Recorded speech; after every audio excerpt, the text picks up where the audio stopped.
The Extraordinary Phenomenon Investigations Council presents Epic Voyages. Come join us as we enter and experience the great mysteries of the world with tonight's host, Kevin Cook.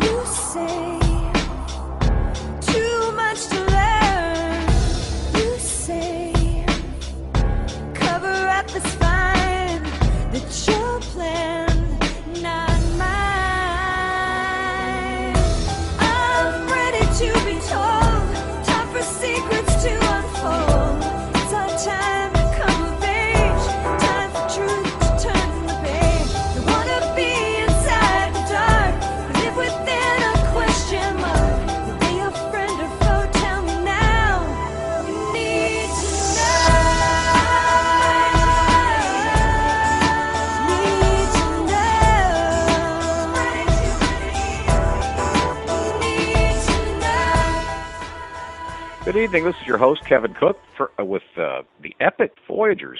I almost said the Kevin Cook Show, which is tomorrow night. The Epic Voyagers Show. I'm glad to be filling in tonight for Ken.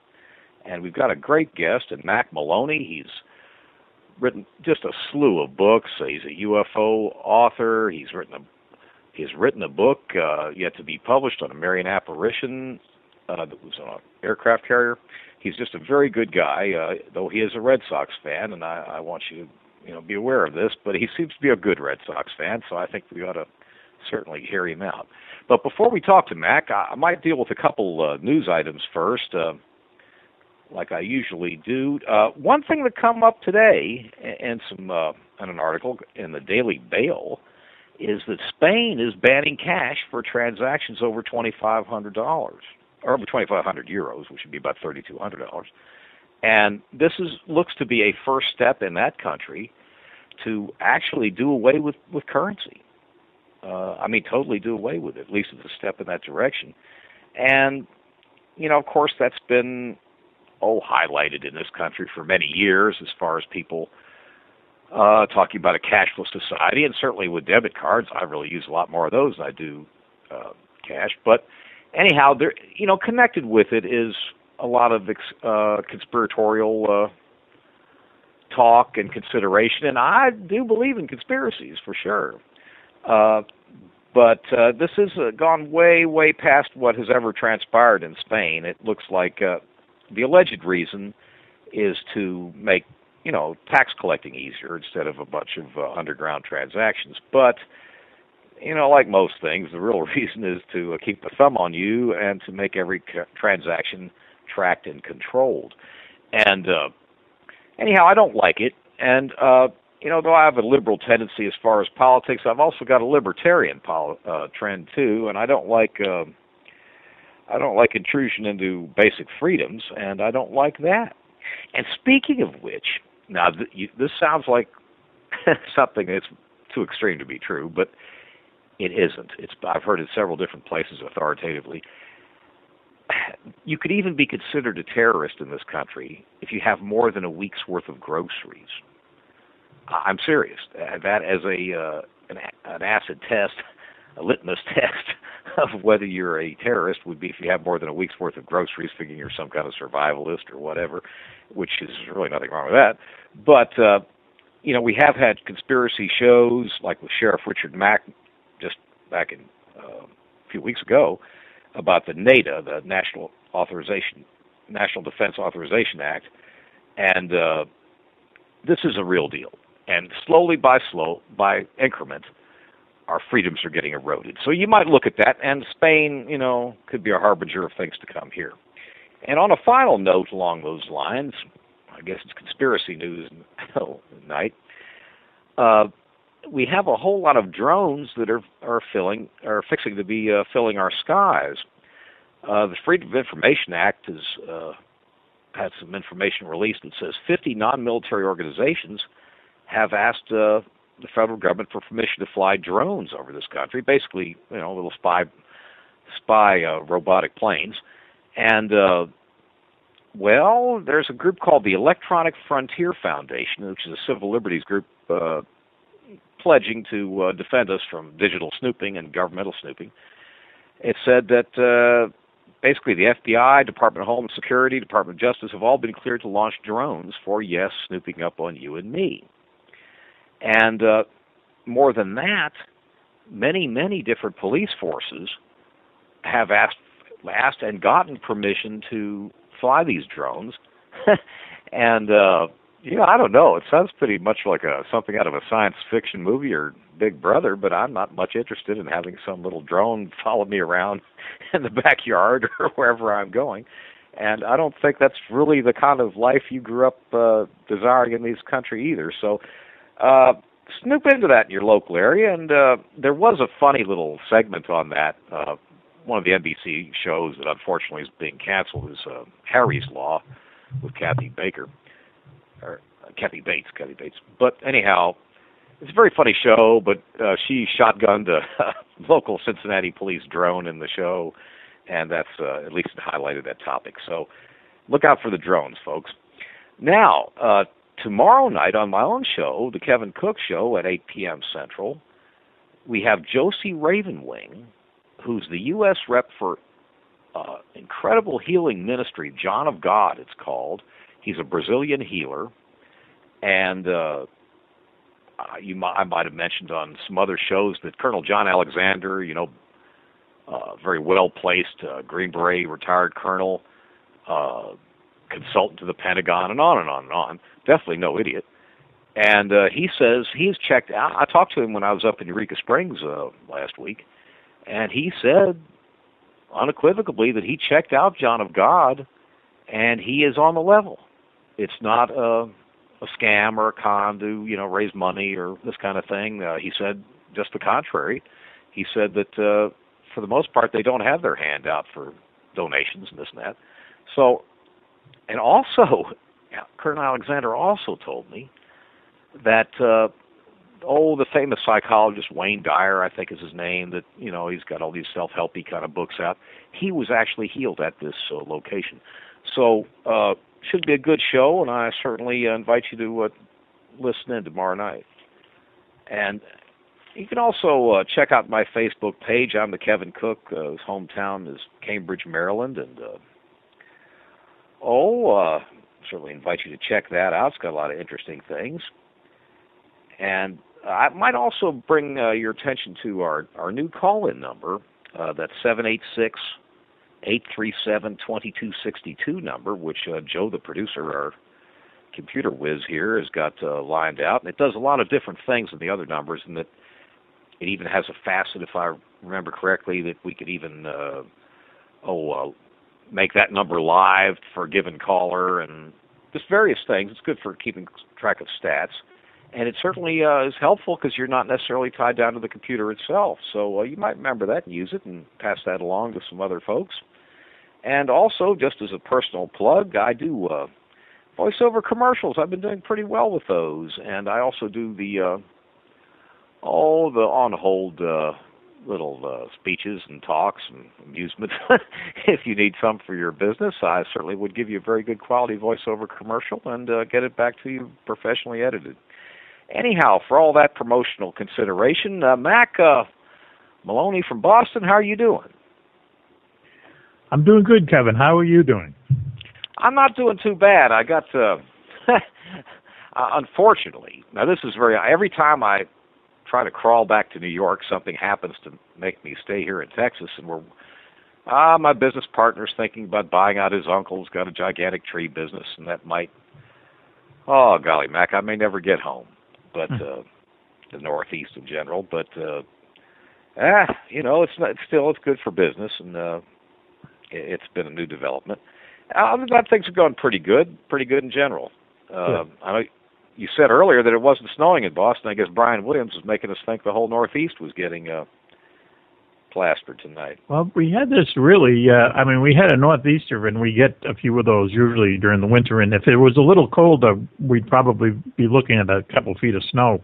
But here in Massachusetts, or at least where we live, right along the coast, we got, it was totally all rain, a lot of flooding and trees down and things like that, but the sun came out later on this afternoon, so at least it's over. Well, that's pretty unfortunate because it looked like Buffalo was really getting plastered. I mean, it really was. As usual, you know. Oh yeah, and also down in Pennsylvania, they were getting they're getting some 18 inches in different places. So that's, wow. That's really, I guess you lucked out in that context. Yeah, that's well, that's for sure. You know, Mack, I've looked at. I thank you for buying my book. I really do. The Marian apparition area really interests me, and I want to highlight that in the first half hour because I know, we discussed that she'd written a book that hadn't yet been published on it, but she'd written one, and where you had a Marian apparition on an aircraft carrier. Right. It was a book. I mean, not to go into the deep, dark stories about publishing, but what happens is sometimes in publishing you become, if your editor either gets fired or moves on to another job, you become what's known in the business as an orphan. And I had signed up to do this book a few years ago and completed it and got paid for it.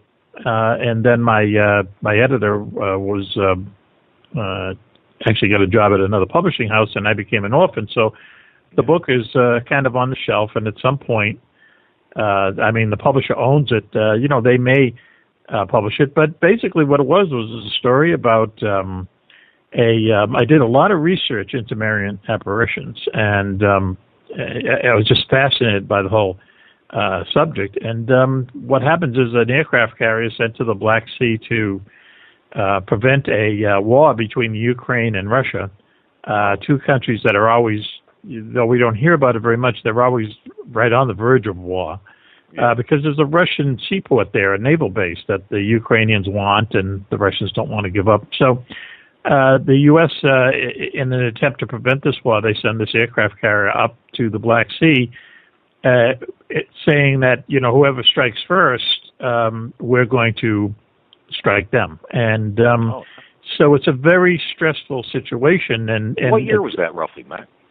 Well, this is one of these books that, as they say, it's going to happen 10 minutes from now, Oh. And in the midst of all this very stressful time, there's a Marian apparition in the ship's chapel, and only the captain of the ship and his executive officer, his number 2 man, see it.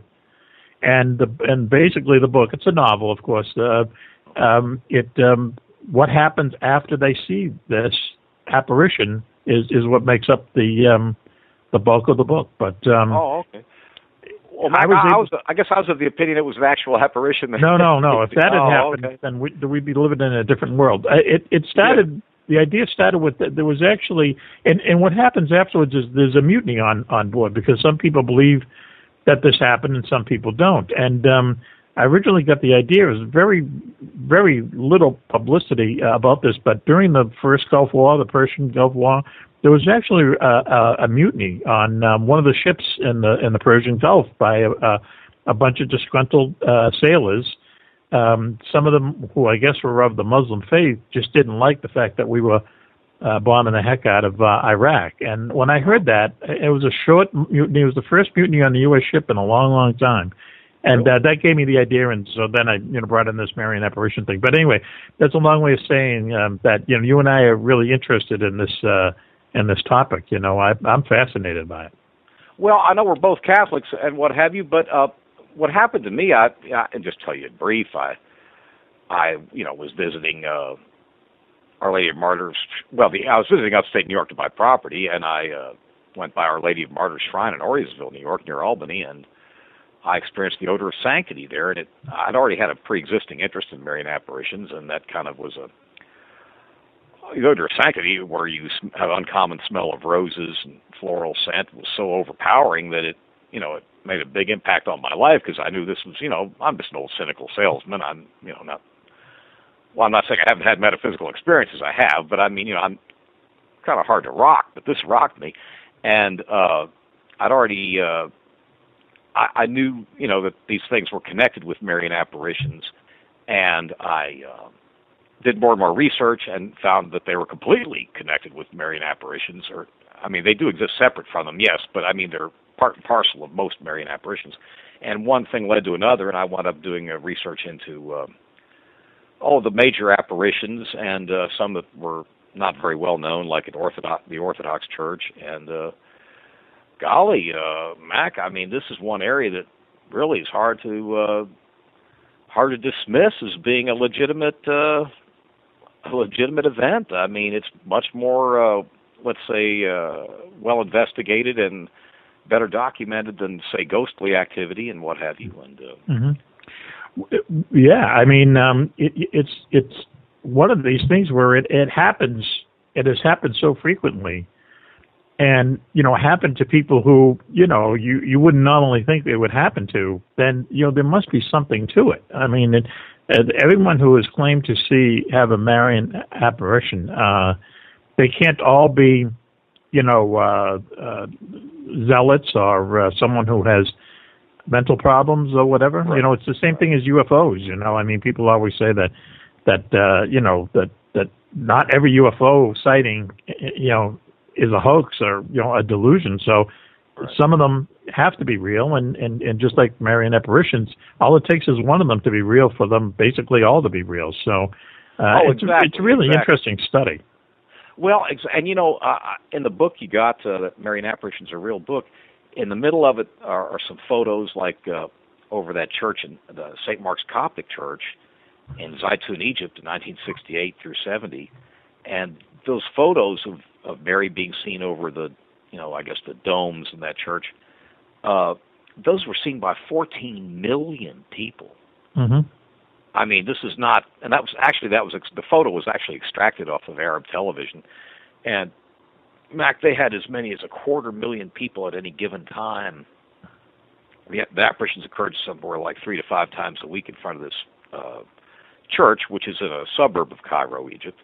Mm-hmm. And I mean, this is as real gets. I mean, mm-hmm. And of course, once again, for people not aware of it, it happened, of course, in Egypt in the late 60s, and Egypt was run by a strong man named Nasser at the time, and he was a nominal Muslim, but still a Muslim. And he was certainly not somebody that was going to promote Christianity. Mm-hmm. And make a long story short, he even sent special forces troops a mile square around that church there to see if it was kind of, projection or, chicanery or something. And when it's all said and done, even he admitted through their version of the Interior Department that it was a real event. It was not phony at all, and that was really a watershed experience. I mean, no one could really defeat the investigation or come up with anything to knock it at all. Well, like I say, they happen in some very interesting places. I mean, obviously, in Egypt, you would have to, especially back in those times, I mean, to have someone fake one of these things would take a tremendous amount of effort and money and support and logistics and things of this nature. So obviously that didn't happen. And that's true. And then I mentioned also in the book, I mean, once again, guys, it's 1968 in Egypt, and Egypt is, it's not New York or Boston or even Dallas. I mean, it's kind of more of a backwater as far as. And also 1968, we're talking about an era where it was not very sophisticated as far as holographic projections or this kind of a thing. Right. And it was just what it was. And, it was such a big event that the Vatican had observers that saw it. And, of course, the Coptic Church, which is the local Orthodox version of Catholicism, they investigated it thoroughly. And through all being said and done, it was a legitimate event. I mean, without, I mean, you just have to be really hard-headed. And the thing that's weird, Mac, is this was so well known. The New York Times went there to investigate it. Paris Match, Stern, like the Time magazine of Germany or whatever. They all investigated, and you couldn't. Hardly anybody knows of it. Right. Well, it's funny. It's funny and interesting how the quote unquote mainstream media reports on these things, because we had a few years ago there was a one of these situations where a picture, an image of, you know, what people refer to as the Blessed Virgin Mary of the Catholic religion, showed up on a window in a hospital down in Milton, which is a suburb of Boston. And when you looked at it, it was like someone drew it there. You know, I mean, it was really. I mean, I'm pretty much a skeptic when it comes to most things, but you know, you look at that thing and say, "Holy cow! It looked like a holy card." Frankly, so it wasn't vague and indistinct. No, not this one. No, not at all. And there were thousands of people showed up at this hospital and stood outside, and you know, it was covered by the local press, but they were also covering, you know, cats lost in trees and stuff like that. It's funny that they don't put the emphasis on something that is just, you know, whether you want to look at it in a religious way or not. It's funny they don't emphasize things that are really very, very unusual. They just handle it as if it's something that happens all the time, and especially when things like you were talking about what happened in Egypt in 1968, when they happen far away from the United States, for some reason, you know, they don't seem as important to us, you know, where it could be one of the greatest, biggest stories ever. I know. Well, that's the thing. And I mean, okay, like, you know, the book you got, you know, on the front cover, they had the picture of a hill with a silhouette of say, the Virgin Mary on the front of it, or superimposed on. Okay. That was an actual photo that I got from a lady that works in my church.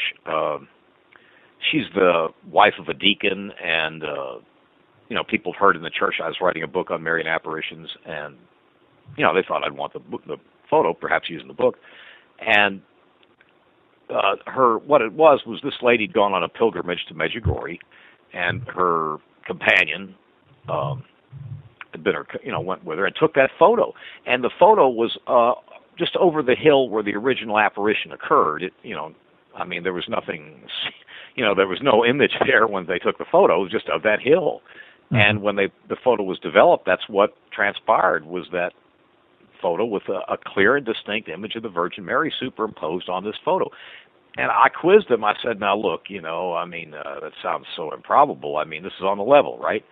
And Mack, you got to understand, these people's whole life is the church. I mean, they, you know, I mean, she works as a liturgist, taking care of the mechanics of the service and collecting the money and, you know, whatever the little mechanical things go along with the service. And the husband's a deacon, and in other words, nobody's making any money on this photo. Right. And yet, and she swears up and down that that's a legit photo. And I believe it was. Mm-hmm. Like I well, said, there's been others like it, you know. Yes, I mean, there's been others like it. There have, and I know it. I mean, I promise you, you know, I'm not saying everybody in the audience has to be a Catholic, but I can promise you there's been more, smoke and fire and metaphysics that I've run across since I joined the Catholic Church than there ever was as being an Episcopalian. I mean, I was thinking, whoa, no, but pleasantly so.